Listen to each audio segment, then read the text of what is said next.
option D is the way to go, that's progress.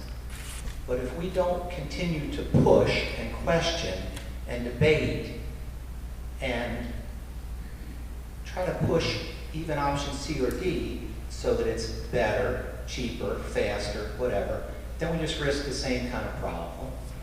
So I appreciate you having the forum tonight. I appreciate the time everybody puts into it.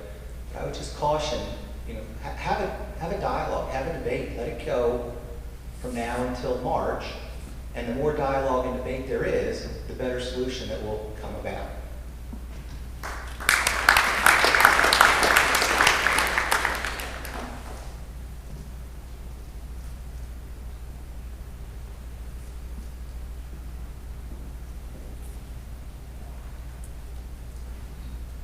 Other voices? Anyone else? So just from the folks that are here tonight, to give us a quality control a check, just by show of hands, stepping away from the options, do you feel that you've received adequate insight into the challenges we face with the existing elementary school? If you do feel, if you're willing, it's going to help us adjust our message and provide more information if we don't see a lot of hands go up. If you feel that you understand enough the urgency that is driving this engagement of the community, could you raise your hand? All right, that's helpful, so we appreciate it. So there's extensive information on the project site. Not everybody goes to websites, we know that. So if you know somebody who's not as comfortable with it, if you could buddy up with them and share some of that or print some things out. What we want to do is touch on a couple points and then sort of what happens next. So if the timing is all right for you guys. So a couple different things came up. John, your last speaker tonight, absolutely. Dialogue, challenge, research, debate. These are strictly concepts at this stage. So now our partners, DW and Gordon, Dan Will's multiple pages of notes, there's a lot to digest and get ready. So other ways for you is, again, these are waiting for you if you get home and check them. They're on the site. The recording of this meeting, like all the others, is going to be on the site. So please nudge others to at least consider watching at least some of it to learn more. We have the next CIP, Capital Improvements team meeting, subcommittee meeting, is on the 25th. October 2nd, we have a school board meeting, so we'll give an update. The board over the last few years has worked very hard to ensure that we have two, not one, not zero, we have two public comment opportunities. We want you to come. We know that school board meetings aren't for everybody, but we would like you to come, and if you have a concern, a complaint, insight, challenge, we protect that time for you and we want to hear from you. So it's a different venue, but we'd love to see you there. We're getting very good attendance. October 23rd, we're going to have another capital improvements meeting to get ready to be back here on October 30th. So the pricing for the plan at that point, we will get very accurate, detailed pricing for what we learned from tonight. Is we're certainly hearing C and D, and we definitely know people want to know if we just fixed the elementary school. That's what we're hearing. We want to huddle with everybody and make sure that that's what everybody else is hearing. So that's likely what you will see on the 30th. There's different groups of folks talking to each other, getting others engaged. We're incredibly appreciative. The more engaged the community is, the more we make that decision. And just to reaffirm, all of these concepts came from you. It didn't come from the consultants. That came from the first forum. So we got to keep this going, try to get more people. Knowing that there's going to be detailed pricing, that our partners are accountable to a bond level, likely there's going to be more people and it'll be narrowed down a little bit. Talk to your friends, talk to your neighbors, ask those questions. So what do you do with the questions?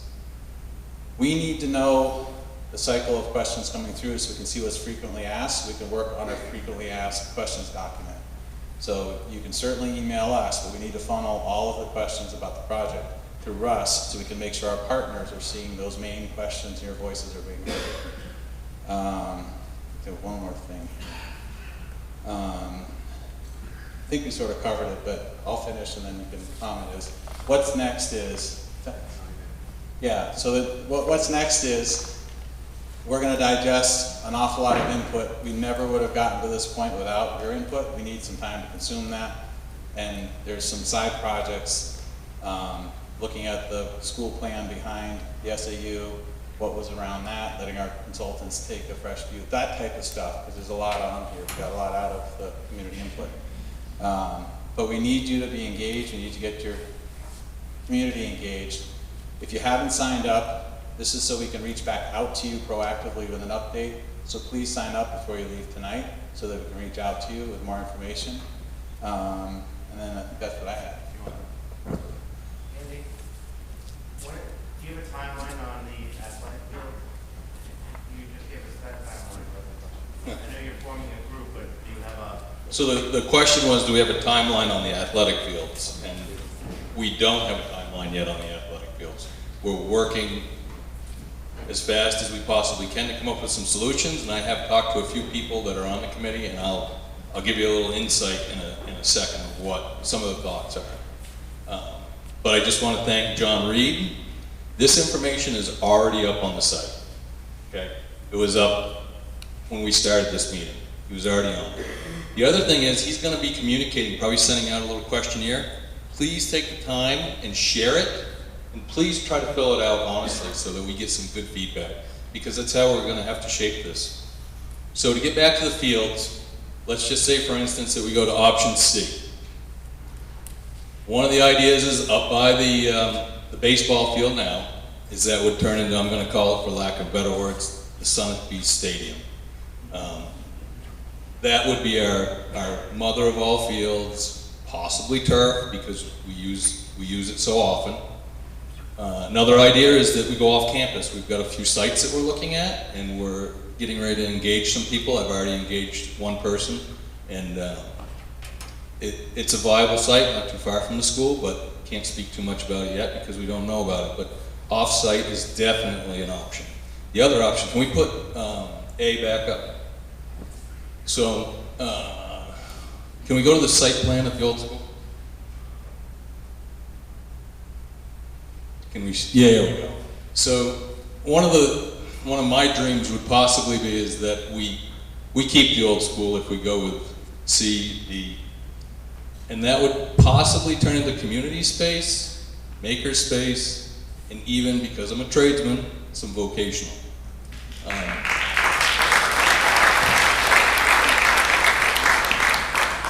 So that being said, instead of a big old parking lot there, that's a big enough area for a secondary, possibly softball field and practice field.